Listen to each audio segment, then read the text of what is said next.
Hi everyone, welcome back. This is Michelle's Life and my name is Michelle.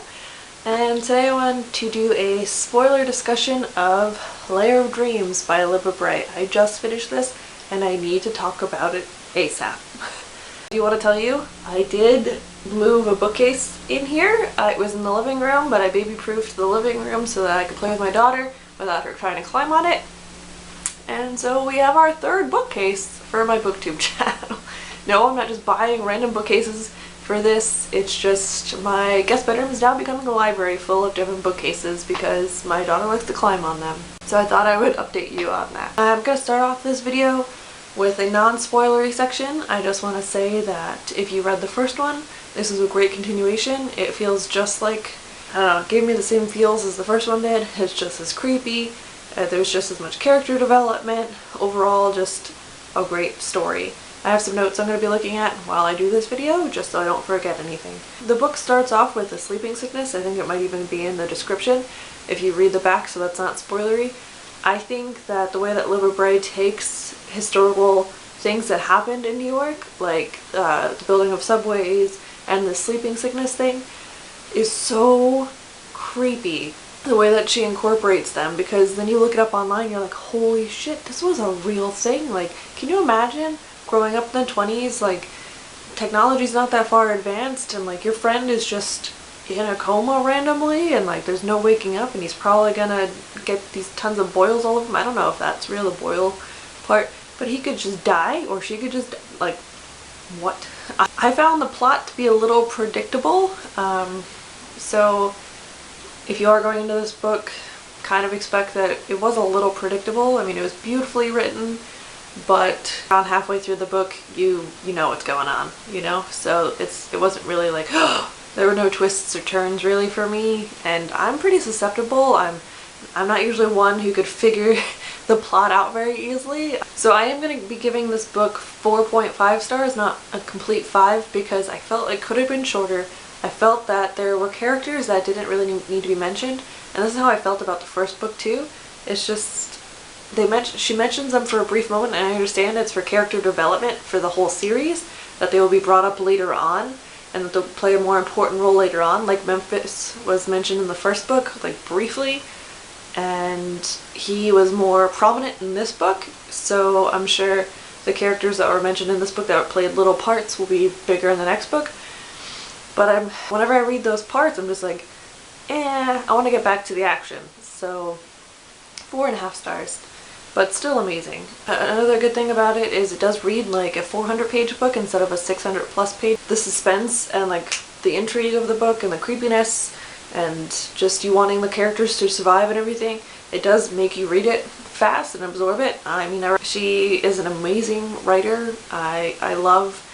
My favorite parts personally are the in-between parts where she describes New York and how New York is its own living, growing, breathing thing. Like, I think that is just beautiful. I actually have a quote.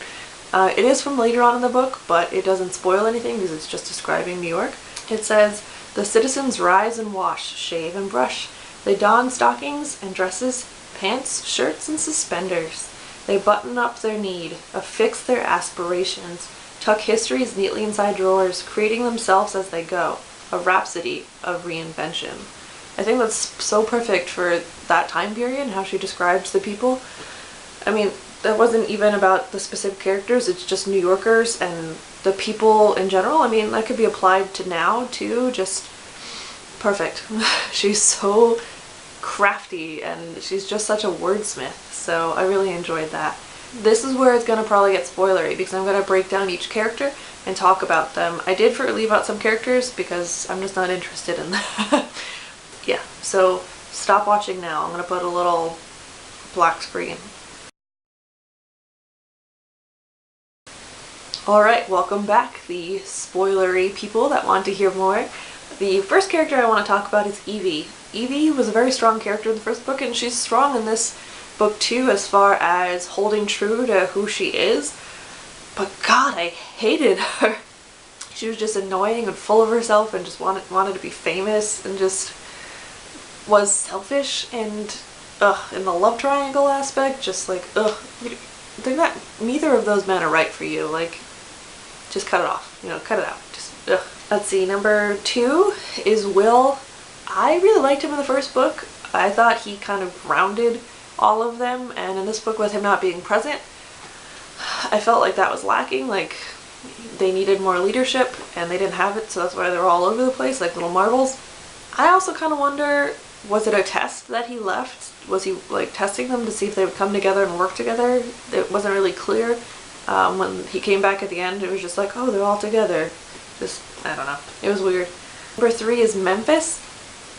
I love Memphis, but I hated him as a brother. He's a great friend, he's a great person, but holy moly, just, like, poor little Isaiah is going through all this and you're healing him and that's great, but you're not actually physically around for him all because of Theta? Like, come on, you were supposed to be his brother. That is your number 1 job in this world. Your parents are gone, your aunt is crazy, you have this random guy, Blind Bill, who gives you the creeps, hanging out with him, and you're just okay with that? Like, awful brother, you need to step up your game. Other than that, I think he's a great character. I love his abilities. I just love him as a person. And lately I've been watching, side note, I've been watching Project Runway. And so for some reason, since there's such an eclectic cast of characters on that show, I've been assigning them to roles in this book. So like, if you're caught up on season 14, Edmund, I assign him to Memphis for some reason, even though they're not the same age at all. And then the black-haired girl with the bob reminds me of Theta, so I assign her to Theta. So my casting of this book is basically the cast from this season's America's Next Top Model, just so you know. The next one I wanted to talk about is Blind Bill. Holy moly, he is super creepy. Like, how do people not see this? I mean, I know as a reader we get an insight that no one else has in the book, but holy moly, he is basically a sociopath. He cares about no one.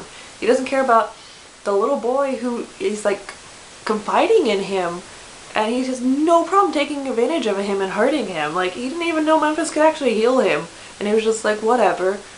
What? Like, all because he wants his sight back and he wants his gambling debts paid off? Like, selfish son of a bee. Just awful, awful person. I really feel like he's gonna come up in the next future books and just be a bad guy, you know? The Proctor sisters, I forgot to mention them on my list, but the Proctor sisters, Addie, super, I love her. I think she's creepy and like kooky and out there, but I wanted to know more about her, that she has so much more input to put into this. I don't know why her sister is like, I think it's her sister, is like dampening that. Like, I understand they're older and it could wear her out or like make her go more crazy, but I need more of Adelaide. I need more. Alright, next is Mabel. Boring character, just kill her off. I mean, I know that's mean, but useless. I mean, the only way to absolve her is for her to get powers too, to just join the damn group where everyone has powers, you know? But boring, plain Jane, just, I don't like her. Next is Theta. I love her. She is my favorite. Her and Memphis are great. I wish though that she would tell them her secret, because as you know in all books and TV shows, just get your secret out. It's going to come back to bite you in the butt later. And obviously with the ending, she needs help from her friends. You just need to tell them what you did in your past and who you are now. Like, just get it out there, girlfriend. Sam, I like him.